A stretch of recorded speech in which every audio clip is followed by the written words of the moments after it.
Hello everyone, and today I will be talking about the mistreatment of Luxx Noir London. Due to the fact that throughout season 15, a large portion of the fanbase did not care for Luxx, a lot of people completely glossed over the fact that she deserved a lot better in the competition. Luxx's first appearance is in the episode 1 talent show where she places safe. While I agree with this placement, I do think she was on the higher end, and if there had been a split premiere, she probably could have been in the top. For the next few episodes, Luxx's judging is pretty spot on. In the advertising challenge, she places high.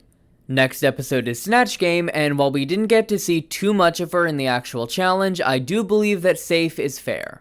The final placement in Luxx's streak of fair judging is her win in the design challenge. I don't think I've seen anyone dispute this. She absolutely bodied literally every other member of the cast. And while she definitely did get credit at the time, this is one of the most dominant challenge performances of all time.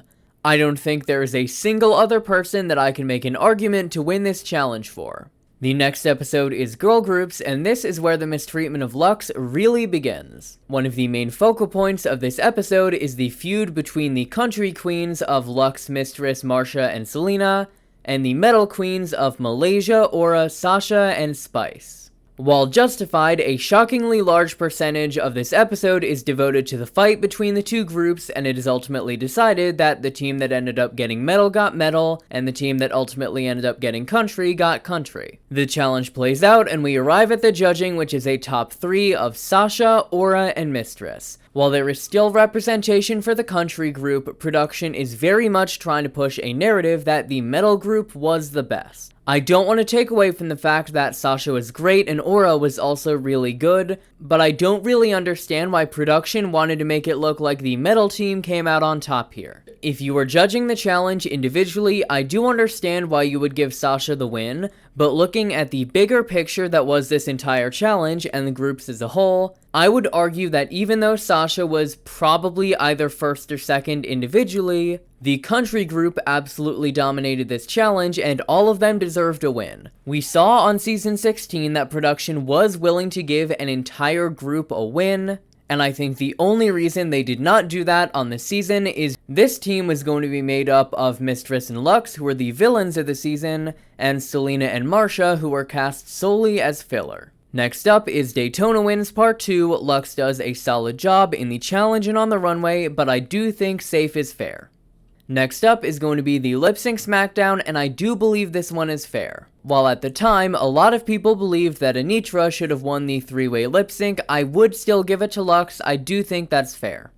The only way that I can describe it, at least in my mind, is that Anitra was performing the song, Luxx was lip syncing the song, and Jax was dancing in the background. Next up is the Ball Challenge, where Luxx initially created the concept of high safe.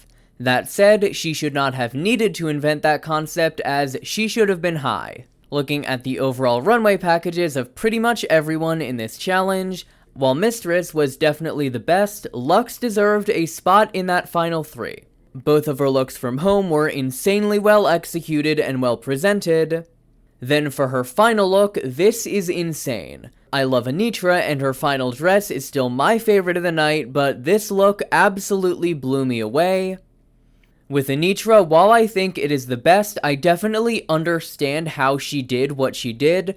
With Luxx, I am completely blown away. I have no idea what material she ended up using to do this, but this was a great job and very much deserving of a high placement.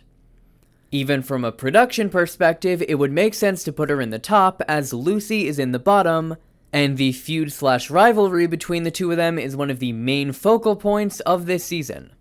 Next up is the 50-50 Improv Challenge, and I'm just gonna say it, Luxx should have won.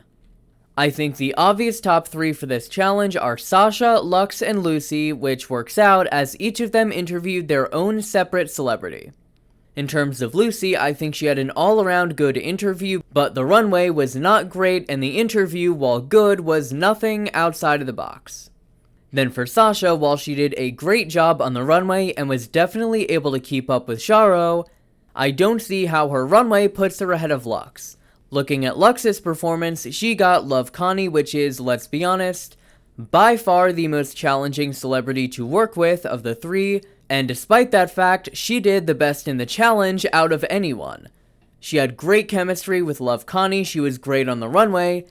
This should have been Luxx's 4th win, and I think the only reason they didn't do that was because they wanted Sasha to stay the frontrunner. I absolutely love Sasha, and I agree with her winning this season. But looking back on the season about a year later, there were definitely a few times production intervened to make sure that Sasha stayed on top. Next is the comedy challenge where Luxx and Lucy get a win. I think this is deserved, they mop the floor with pretty much everyone on the cast, so we move on to the Rusical. For this challenge, Luxx placed high, and while I generally agree with that on the original season, there should not have been a bottom 2, everyone should have been in the top this week. Even the people who got the lesser parts, which, let's be honest, were Luxx and Selena, were still able to do a great job on the challenge, and Luxx did a great job on the runway. Next up is the makeover challenge where Luxx places in the bottom. I do believe this is fair. While it definitely wasn't the worst makeover of all time, she was kinda the worst of the week, and I agree with her being the bottom and winning that lip sync. Next up is the Rumix, where Luxx places high, and while I do generally agree with this episode is probably one of the strongest arguments that even if there's just one winner, multiple people can still be deserving of that win. Luxx and Sasha both absolutely ate that choreography up, they were both absolutely beautiful on that final runway. And while I don't know if I would give it a double win, if you do give this challenge win to Luxx, I definitely would not fault you. Both her and Sasha were very deserving of this, but moving on, in this timeline, Luxx is moving into the finale with 4 wins, 1 bottom, instead of 2 wins, 1 bottom. Taking a look at the track records, Luxx is able to gain an early lead over her original season and never really loses it. For reference, Luxx's new track record in this timeline is 1 point behind where Sasha was on the original season. The final piece of mistreatment for Luxx comes in the finale where she is eliminated in 3rd or 4th place instead of making it to the final 2. In terms of finale performances, I think the ranking is pretty clearly Sasha with Goddess in 1st, Luxx with It's Giving Fashion in 2nd, Anitra with Lotus in 3rd, and then Mistress with Drag Delusion in 4th place. Based off that, the final 2 of the season should probably be Luxx and Sasha. On the original season though, unlike most others, production does not judge off finale performances and instead off what I can only assume is track record and fan vote. On the original season, Anitra definitely did better in the fan vote than Luxx, and then in terms of track record, I think it's up to interpretation. Anitra had 3 wins and 2 bottoms, Luxx had 2 wins and 1 bottom. I think this kind of just goes down to what system you use, but I understand what production was going for. It still should have been Luxx, and in this timeline, it will be. I believe in this timeline she is either the frontrunner or 2nd place. All of this combines to get her into the top 2. Could she beat Sasha in that lip sync? I don't know. I do think she would end up placing 2nd. That said, 2nd place is way more prestigious than 3rd or 4th, and overall, Luxx deserved better, not just from production, but also the fanbase. Do you want non-Emmy nominated gay shit? Well then you should check out the RuPaul's Drag Race Rejudged YouTube channel and hit subscribe.